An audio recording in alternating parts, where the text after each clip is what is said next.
As plantas do seu jardim estão à mercê de uma praga de insetos insaciáveis. Uma horda faminta que certamente irá destruir tudo em seu caminho.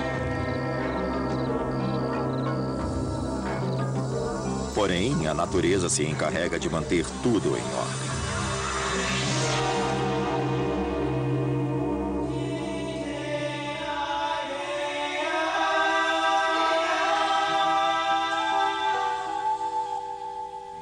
O mundo secreto dos jardins. Louva a Deus. Distribuição Sinapse.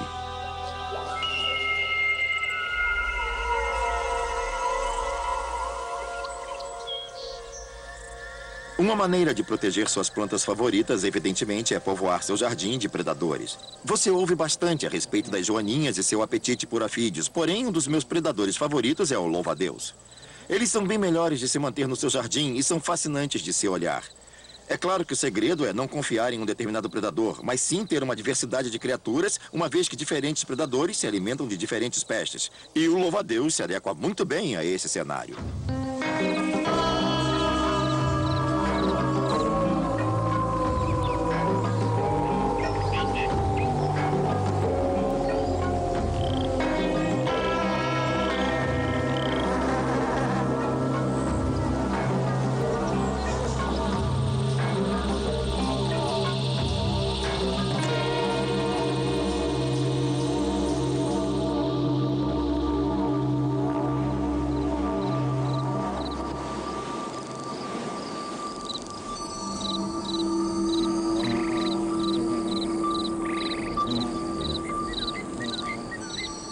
Em uma manhã de primavera, enquanto o sol aquece o jardim, os jovens louva-a-Deus começam a brotar na superfície.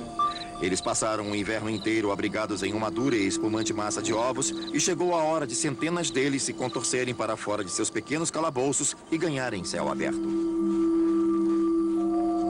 Quando os jovens louva-a-Deus se esforçam para sair à superfície, eles se dispersam, pois se não tomarem cuidado quando a fome apertar, poderão ser devorados pelos próprios irmãos. E isso não é nada bom. É melhor que saiam e cuidem de suas próprias vidas. Tantos deles agrupados se tornam alvos fáceis para os predadores.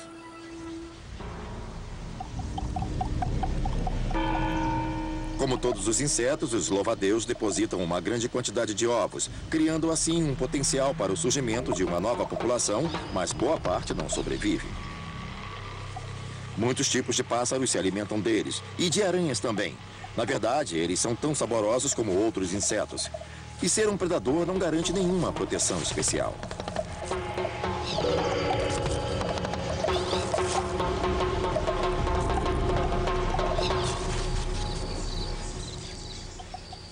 Apenas alguns desses jovens louva-a-Deus escaparão das garras da morte. Solitários em um enorme jardim cheio de perigos, todo dia é uma batalha pela sobrevivência. Mas se forem rápidos o bastante para iludirem e escaparem de seus inimigos, crescerão e atingirão a fase adulta no final do verão. Don't ever stop dreaming, even when things look dark. Hang on to your hopes, my friend. You can make a new start. Yesterday is behind us. Make the future your own. Though there will be some hills to climb, you won't ever back down.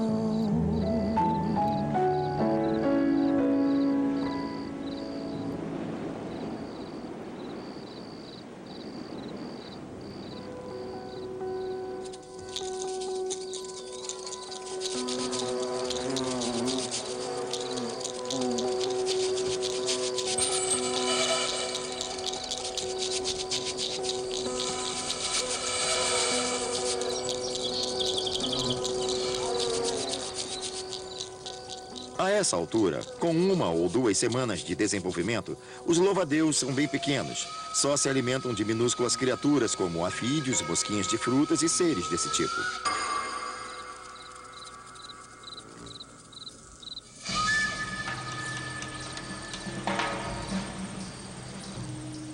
Basicamente, os louva-a-Deus vão atacar qualquer coisa que se mova. Eles não são exigentes, mas a presa tem que ter o tamanho certo. Até mesmo uma indefesa lagarta estará a salvo de um jovem louva-a-Deus se for muito grande para ele.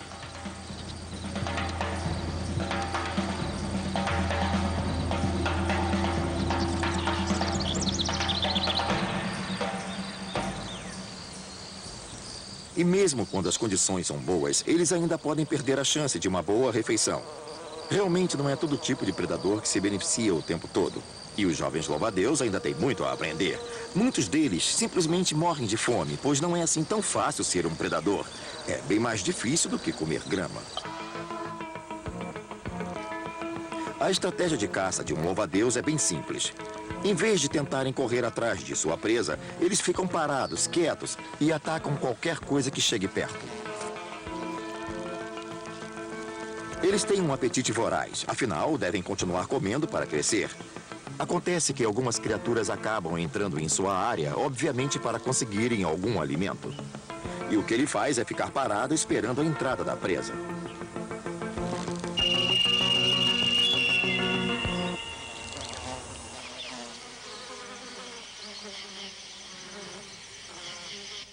No mundo dos louva-a-Deus, tamanho é documento.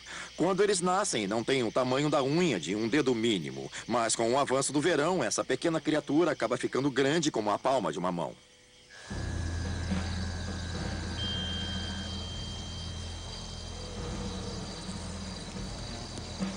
Comendo tanto assim, o louva-a-Deus cresce até o quanto o seu exoesqueleto o permitir.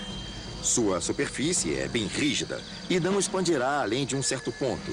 Portanto, se a criatura quer crescer ainda mais, nesse ponto, ela deve se livrar da velha pele e emergir com uma pele nova, macia e flexível, que permite sua expansão.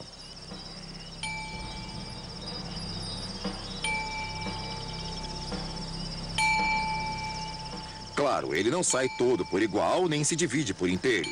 E tirar seus pés de fora do velho exoesqueleto, ao redor de suas pernas, é como tirar um pé para fora de uma bota atolada na lama.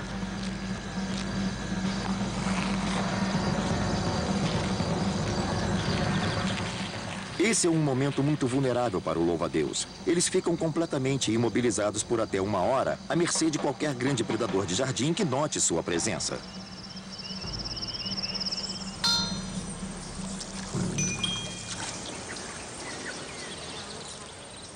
Toda vez que um louva-a-Deus emerge de sua pele, o que parecia ser uma ninfa vai ficando com o aspecto de adulto. Por exemplo, as asas de um jovem louva-a-Deus são geralmente bem pequenas, bem reduzidas e não são capazes de serem usadas para voar. Mas a cada etapa, as asas vão ficando ligeiramente maiores, mais longas e finalmente, nos últimos estágios de ninfa, eles já estão prontos para voar.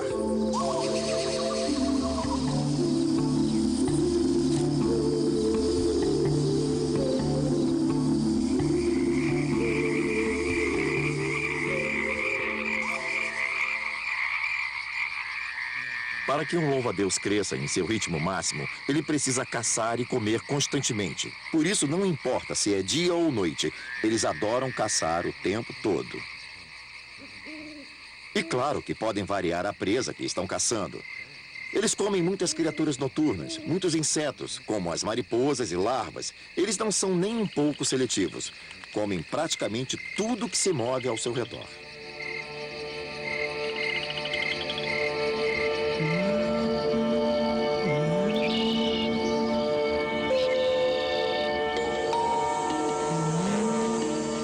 Para se criar um jardim saudável, cheio de insetos, e eu não acho que um jardim pode ser considerado saudável se não tiver um monte deles, você precisa de uma variedade de espécies de plantas, para que todo tipo de inseto tenha um lugar para chamar de lar. Desse jeito, a natureza irá lhe fornecer um controle de pestes bem melhor do que muitos pesticidas químicos.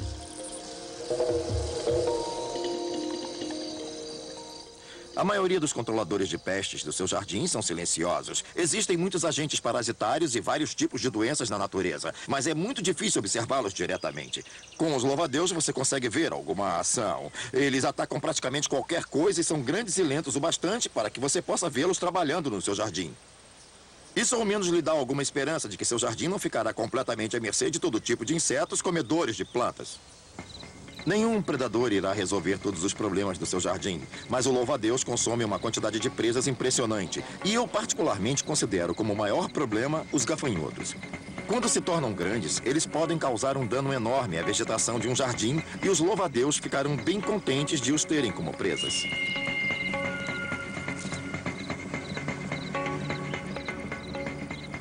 Se a prioridade é manter as flores no seu jardim, não há pontos contra o louva-a-Deus. Eles jamais comem qualquer vegetação. São puramente carnívoros, predadores até o fim da vida.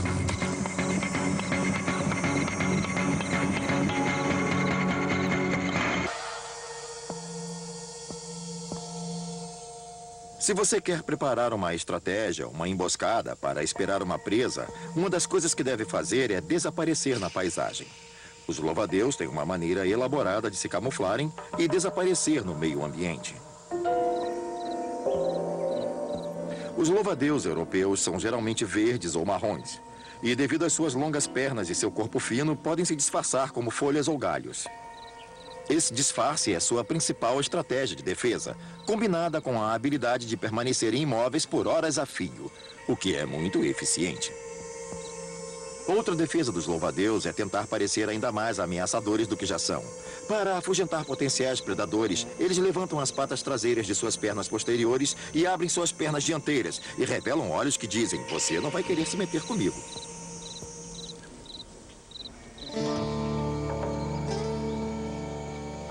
Algumas vezes, os louva-a-Deus dos países tropicais têm disfarces ainda mais elaborados. Alguns deles são estruturados para parecerem folhas mortas, outros como flores, talvez uma orquídea ou alguma outra espécie específica de seu próprio habitat.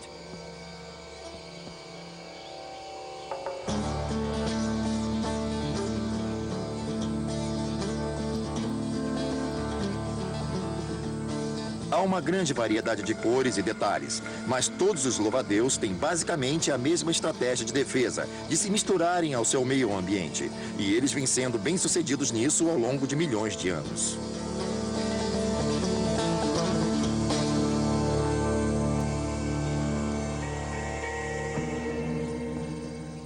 Os louva-a-Deus são criaturas especiais. Eles têm algo que muitos insetos não possuem: um sistema de visão binocular.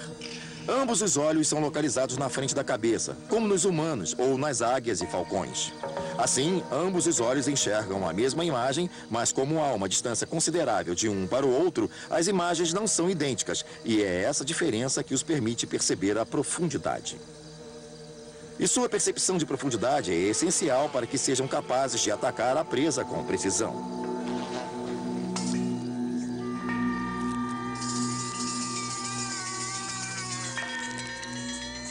O que eles fazem é usar suas mandíbulas para pularem em cima do corpo da presa e começar a comê-la viva.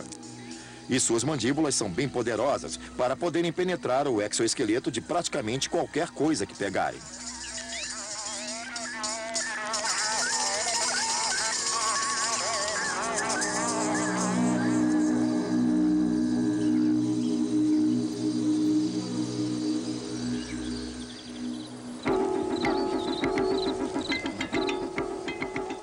Devido ao fato de sua cabeça estar localizada sobre seu longo corpo, eles também têm uma grande mobilidade. Se você é um predador que persegue presas aonde quer que vão, mesmo que estejam embaixo de você, acima, ao redor ou em qualquer lugar, sua cabeça deve ter um bom grau de movimentação.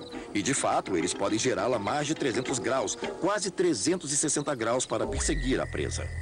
Então, o que eles fazem é ficar numa área de tráfego intenso. Você vai ver que os louva-a-Deus irão achar um cacho de frutas ou de flores e vão ficar ali no meio do cacho, só esperando.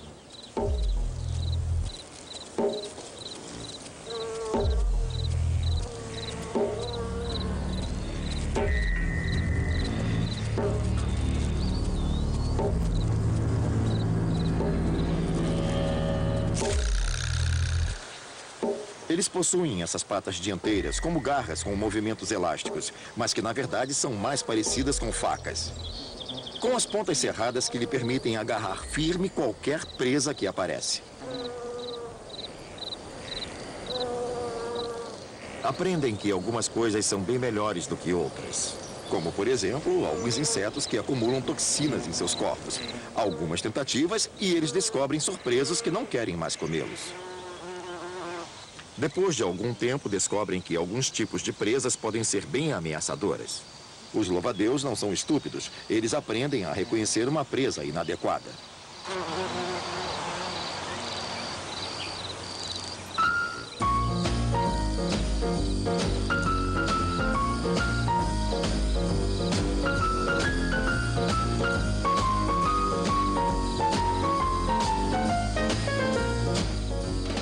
Observar os louva-a-Deus pode ser bem monótono. Eles passam horas e horas se arrumando, certificando-se de que toda a sua superfície, todos os seus espinhos cerrados em suas patas dianteiras estão em forma, limpos e livres de bactérias, armados e prontos para atacar. Dá a impressão de um soldado ali parado, segurando um rifle, limpando o cilindro de sua arma.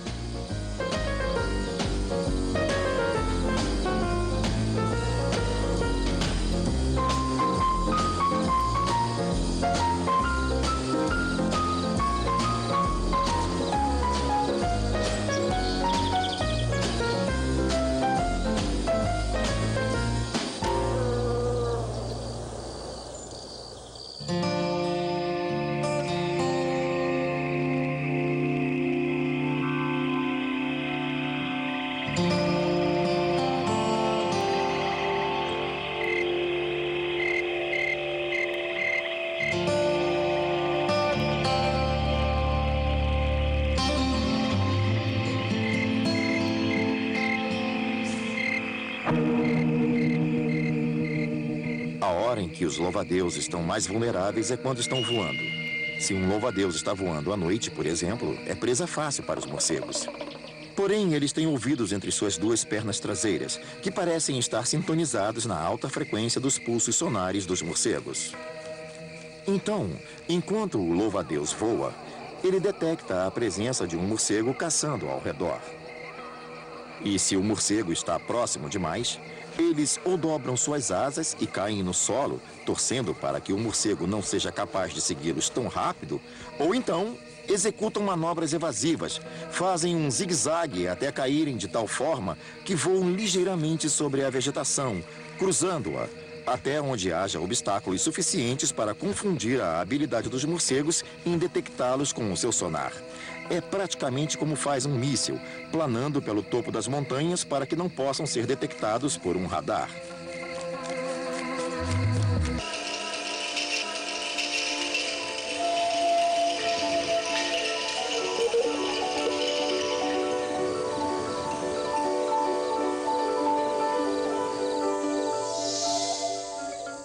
Ao final da fase de crescimento, os louva-a-Deus estão suficientemente grandes e se tornam maduros sexualmente. Chega a hora do acasalamento.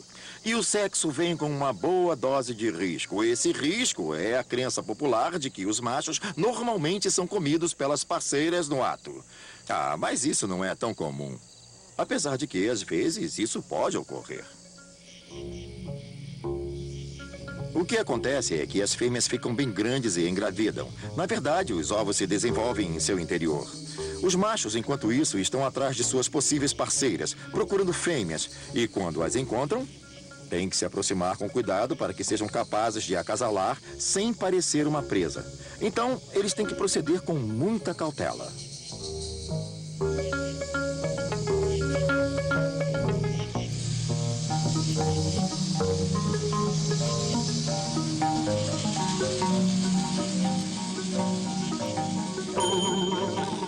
De fato, o macho pode contribuir para o sucesso da fêmea ao depositar os ovos, sendo parte do seu almoço.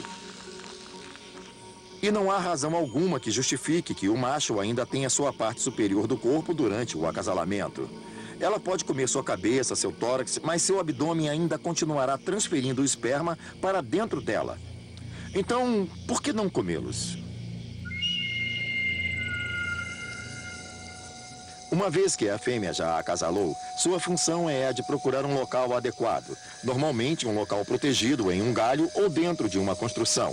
Elas podem desovar praticamente em qualquer lugar do seu jardim. Ela irá depositar uma massa espumante repleta de ovos. Cada ovo é colocado em uma câmara separada e sobre elas é colocada uma camada de uma espécie de espuma.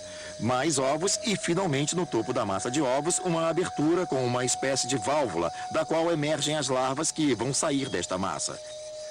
É realmente uma estrutura muito complexa, uma obra bem estruturada e aparenta ser produzida num processo aleatório e disforme. Mas, na verdade, nós ainda temos muito a aprender em termos de construir estruturas simples e eficazes assim. Os louva-a-Deus estão mais avançados.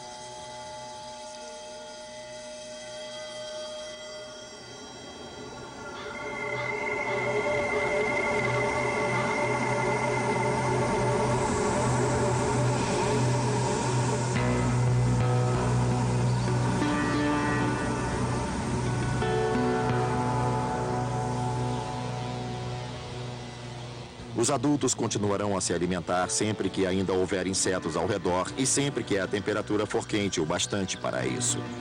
À medida em que o ano vai acabando e a temperatura baixando, eles diminuem o ritmo e às vezes simplesmente morrem.